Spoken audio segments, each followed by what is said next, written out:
Have you ever asked yourself, listen, I know how to do data. I know how to do the forecasting. I know how to do the scheduling in my contact center, but I'm really struggling with going to the next level in my career. Or if you're operations leader, you're saying, hey, it feels like we're doing all the things, right? I'm getting a forecast, we're doing the schedules, but it still feels disjointed as to how it relates to our outcome around customer experience. Well, if that is you, this episode is for you.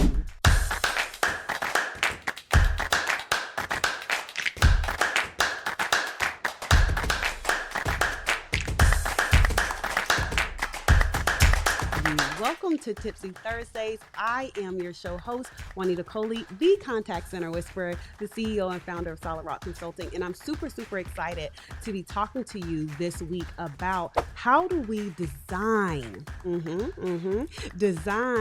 WFM strategy, right? That ties into our customer experience, our employee experience, and our business profitability, right? Like, how do we do that? And as a matter of fact, I need to take that back. Not how do we tie it into our customer experience, but how do we make sure that it is the reason that we're doing the thing? If you don't know already, okay, we are using WFM Go Beyond, the book, to guide us through our conversations all year this year. And so section 1 of the book, we have made it through. So if you're here, we are in section 2 of the book, which is the strategy part. So section 1 of the book is the fundamentals. How do you do the tactical thing? So if you haven't gotten the book, if you haven't watched those episodes, I highly encourage you that you go back and watch those episodes. But now we're pushing into strategy. And now more than ever, I think that this is super important. We're seeing that customers have endless options of businesses that they can patronize. Employees have so many different options of types of work that they can do. And if we are going to succeed in this CX conversation, customer experience conversation, if we're going to succeed when it comes to this employee experience conversation, and of course, business, right, from a profitability, if we're going to succeed in business profitability, we have to understand how workforce planning, right, is that thread that runs through all three of those. And we have to begin to be very strategic and do workforce by design. So in this episode, I'm over the moon. Right. One, for multiple reasons, right? Because I'm kind of selfish, right?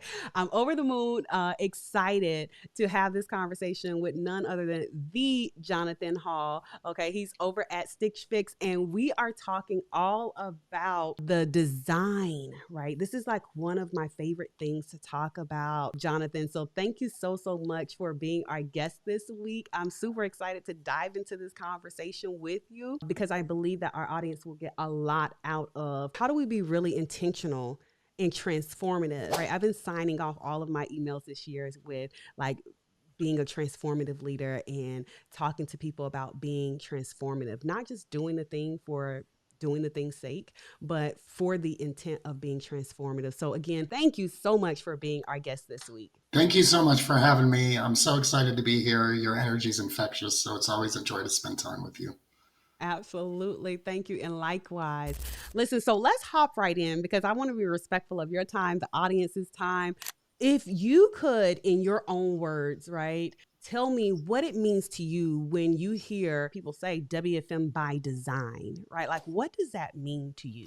Sure. It's a great question, and it's a big question. I think my basic explanation of WFM by design is breaking out of the traditional mold a little bit, right? I think you touched on this in your introduction. So much of WFM is doing the math, running the forecast, running the schedules based on the forecast. And I think to break out of that mold is really getting into a longer term planning. And it's not just headcount planning, but where do you see your department, your role in the 3-year plan, the 5-year plan that most companies have ahead of them? I think that's the best way to break out of the day-to-day business of getting the work done and thinking bigger. And really, when you're looking at that 3 to 5 year look ahead, is understanding what the company or organization you're with, what their 3 to 5 year plan, and making sure that those two things gel together, because that's the way you prove your own success, is to make sure that your plans align with the organizations that you serve. That's so good. And I hope the audience really caught that, right? That it's about alignment. In practical terms, right? When we think about this, you ever driven a car that's been out of alignment? What happens, right? It starts to drift slowly. And sometimes, if the alignment is horrible, it drifts quickly. And Oh, so, sure. when we are out of alignment as organizations, whether that is from a workforce perspective, the workforce leadership, or whether that's from a CX leader perspective, when we're out of alignment, we begin to drift. Somebody gonna catch that, right? We begin to drift away from what our original intent and purpose was, and we begin to just do things. And I think that it's so important that when we think about workforce by design, that we are in alignment. That is the very first thing, is that we have to be in alignment to what is the purpose, what is the goal that we're trying to accomplish, and making sure that our workforce mirrors that. So I think that that's super key that you honed in on that there. Hey, are you ready to identify how well your workforce management strategies align to your CX, customer experience, EX, employee experience, or your business profitability goals? Well, take our free 5-minute assessment at WFMGoBeyondScore.com and get your personalized results and recommendations delivered directly to your inbox. WFMGoBeyondScore.com. See you there.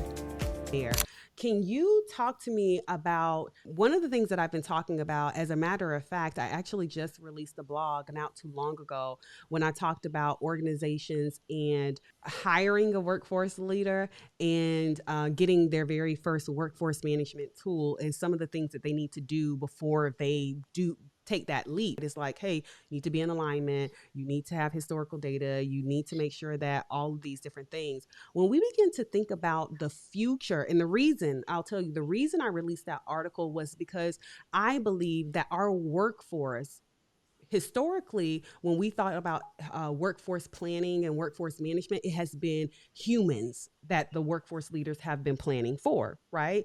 Oh, volume times AHT, he's going to give me my workload, and this is how many people I'm going to need, right, in order to handle this, so forth and so on. We've been planning for humans.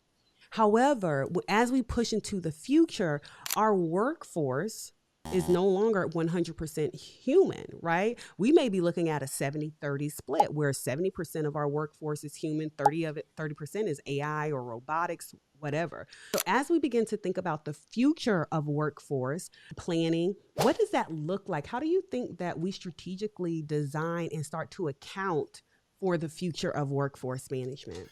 That's a great question, and I think the challenge, first of all, I think there's a mindset shift. And Juanita, I know you've been in business a long time in the contact center business, right? So we've dealt with the introduction of IVRs, as far as automating contacts, and there's always this background thing. Oh my gosh, if we automate everything, what kind of works are going to be left for contact center managers? And I think that's, first of all, you want to get yourself out of the mindset, right? There's always been this move towards automating what we can.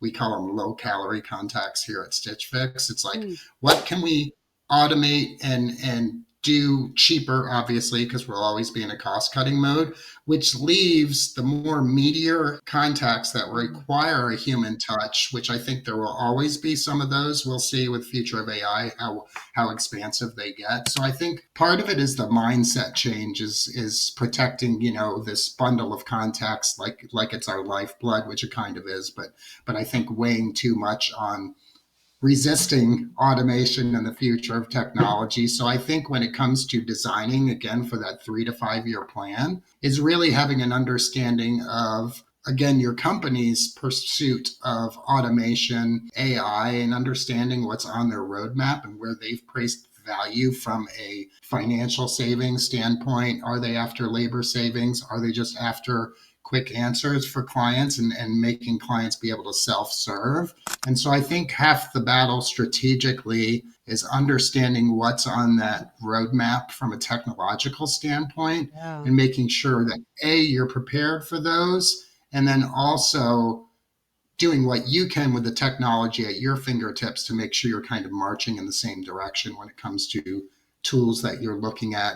Will they have the features needed to support some of that company-wide initiatives, if that makes sense?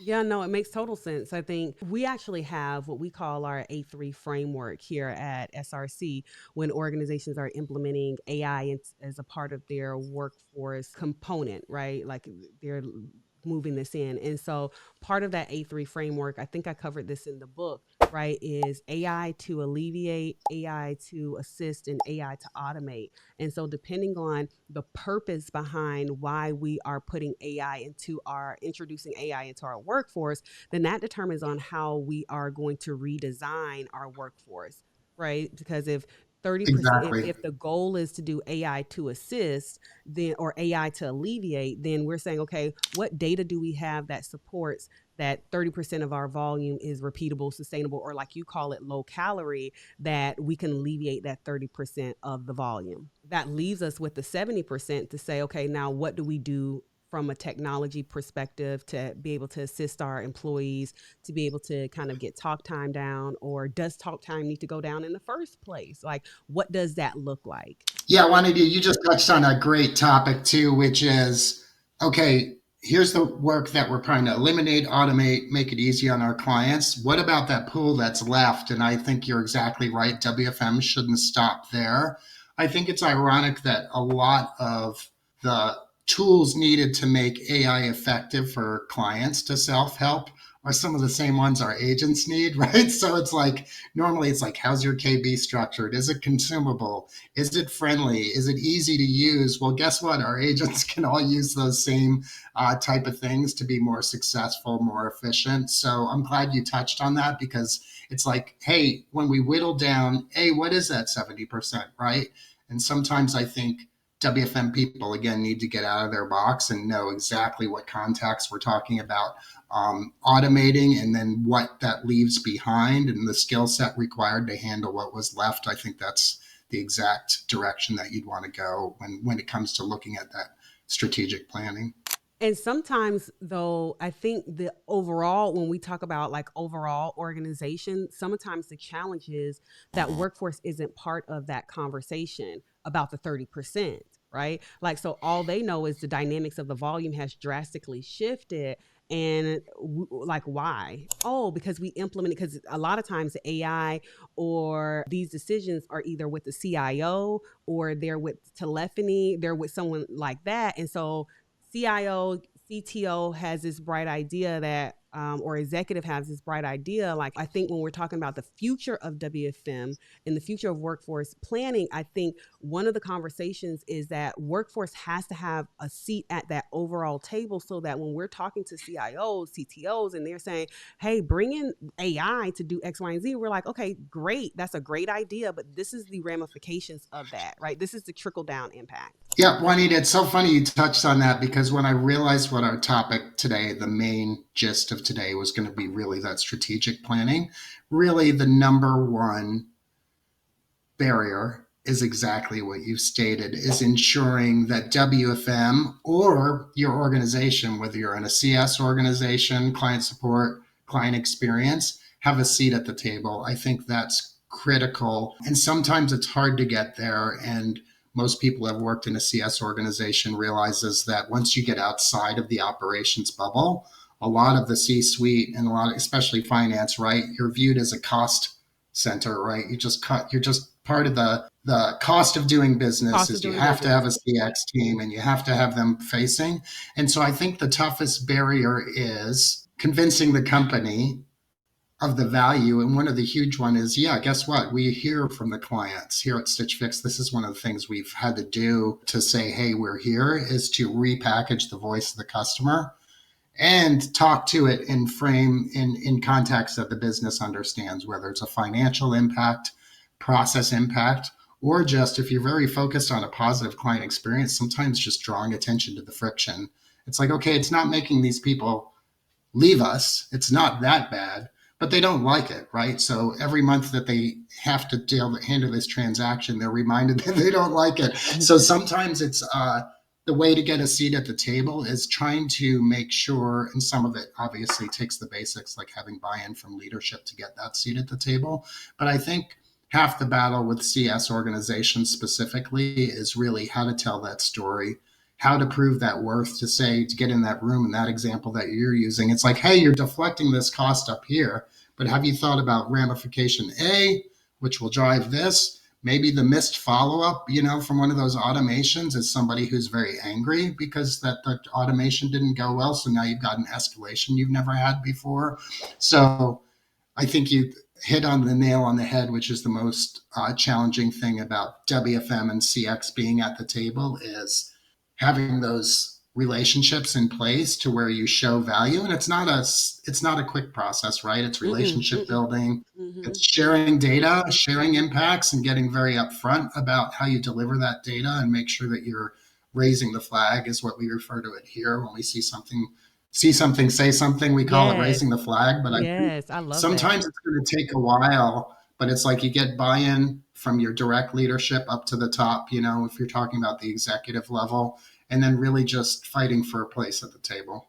I absolutely love that because one of the things that you honed in on or you touched on was those, you called it data, which is exactly what it is. But I think that's it's one of the challenges that we have being able to turn those data points into insights to where you can do exactly what you just said, have that seat at the table to say, hey, this is actually what the impact to that is, right? And if we continue down this road, this is what we can expect to see, or these are the savings or whatever, right? Proving out what that business outcome is that we thought we were going to get. But many times I think because organizations have a big challenge, I've seen this and it's just so many stats around it. But one of the biggest challenges right now when it comes to AI and just the workforce dynamics is the data. The data is so siloed and disparate that it is such a challenge to you have data, but just because you have data does not mean you have insights. Just because you have, it's no different than me, us having a conversation right now and me beginning to yell out brown, white, glasses, frames, smile, black hair. It's like, what are you saying? Right. It's not until somebody can look at what I'm looking at that they know, oh, she's describing the background of, the white door, the brown this. Oh, Jonathan has on glasses and they're a brown frame. It gives context. So without context, there is no insight.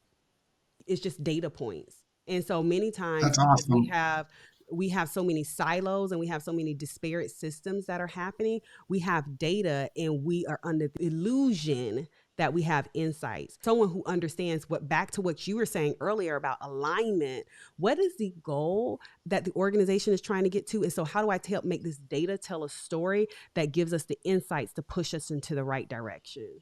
I love that. And you're quick with an analogy. That was perfect. Yeah, like I Hey transformative leader, listen, have you grabbed your copy of WFM Go Beyond? Go and grab your copy at WFMGoBeyond.com. WFM Go Beyond is sectioned into two sections. Section 1 is the foundation and the fundamentals of workforce management.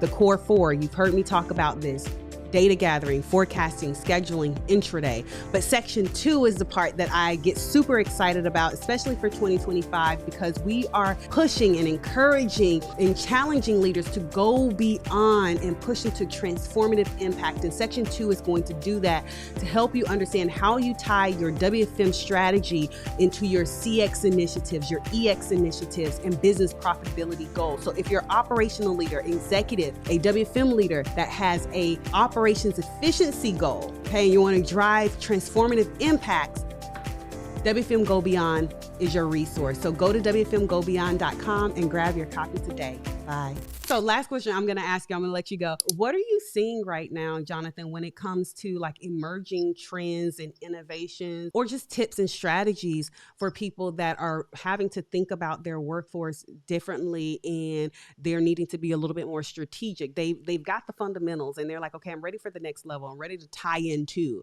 right, the strategy and be a little bit more strategic. This is a great question because I've actually taken on with Stitch Fix more of a strategic role with workforce management than I have in the past. And I think a big tip too, and I think this one should be easily accomplished by somebody at any level in an org, depending on how free people are to share information, is first learn about the planning process that your company follows, right? Companies follow a different path. Like, is there a 3 to 5 year plan? Most companies will have a pretty high level 3 to 5 year plan, and then really breaking down how that goes into the budget year and how it impacts your planning directly. I think that's one general tip. It's like finance. This is kind of funny story. WFM always has ties to finance, right? And until Yeah. I joined Stitch Fix, I was always like, I just tell me what I need to know. You know what I'm Right. saying? I didn't want to get into the nitty gritty. And Yeah. then in this role, I've been forced to getting in the nitty gritty. And guess what? It's not as bad as I imagined it to be, or as complicated. And it's allowed me to educate myself specifically about what the expenses are that are impacting the business, and it's made me a better decision maker and more well-rounded. So I think from an immediate tactical standpoint, I think everybody, and normally since planning benefits everybody, it shouldn't be a secret, right? People are happy to share their planning documents with you, and it doesn't even have to be your department. Sometimes it's just how people approach the planning from a turning those 3 to 5 year plans into more tactical Tactical. projects that will accomplish. And then it's really easy to say, where does WFM or the CS organization, where do we fit into those bigger projects, and where can we add more value? Because then it gives you, again, Juanita, like we talked about, if you're just starting out, you don't have a seat at the table, these are some of the steps you'd have to take to even know where to ask or where to insert yourself into the conversation. So I think that's a main one. From a more macro environment, getting outside of your day to day and your organization is kind of what I'm doing right now. You can't be content to just read, little news blurbs about AI and what's changing in the business right now, because it's changing so rapidly, right? They're Yeah. making discoveries. I mean, you can't even go quarter to quarter without saying, okay, tear up the rule book because now we're looking at this. So I think it's very key for us as WFM planners to be aware of that technology and up onto it. Not that we need to become AI experts ourselves, but to really get a sense of what's out there. What are the Mm-hmm. challenges with it? What are the successes? Just so we can know, A, if there's anything we can utilize as WFM planners that our software vendors aren't already doing as they work on this, but also just trying to frame some of those strategic planning, knowing what it's going to mean for your organization and headcount. Those are really good. I talk about this actually in the book about if we boil workforce all the way down, like all the way down to the just the nitty gritty of it.